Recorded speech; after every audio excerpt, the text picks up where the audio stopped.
বিগত ছাত্র জনতার মহা বিপ্লবে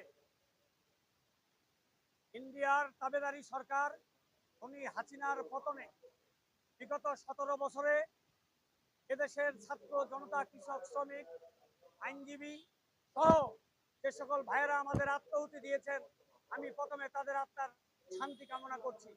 পাশাপাশি আজকের যে দাবি, এ দাবির সঙ্গে এদেশবাসী শতভাগ একমত যে খুনি হাসিনা সরকার সংসদ থেকে বিদায় নিয়েছে, গণভবন থেকে বিদায় নিয়েছে, কিন্তু সরকারের বিভিন্ন অর্গানাইজেশনে, সরকারের বিভিন্ন প্রতিষ্ঠানে এখনো তাদের দোষর, তার উত্তরসূরিরা বসে রয়েছে।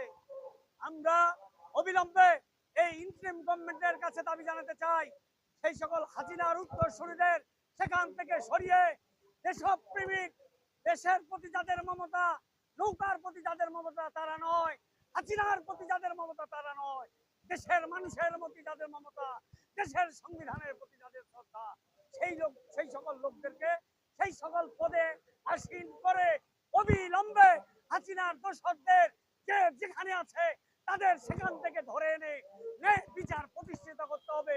বাংলার মানুষকে দেখাতে হবে এরাই দুর্নীতিবাদ, এরাই স্বৈরাচার, এরাই ব্যাংলুকেরার, এরাই খুনি।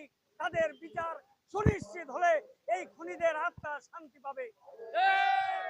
পরিশেষে কথা বলতে চাই, এই 32 নম্বরকে নিয়ে ষড়যন্ত্র হতো, যেটি হলো ষড়যন্ত্রের কারখানা, সেই কারখানা গুড়িয়ে দিয়ে আমার যে সকল ভাই শহীদ হয়েছেন তাদের পুনর্বাসনের জন্য, তাদের পরিবারকে পুনর্বাসনের জন্য সেখানে বহুতল ভবন নির্মাণ করে সরকারিভাবে তাদের পুনর্বাসন করা হোক। এটি হলো বাংলার জনতার দাবি, এটি নাগরিক সমাজের দাবি।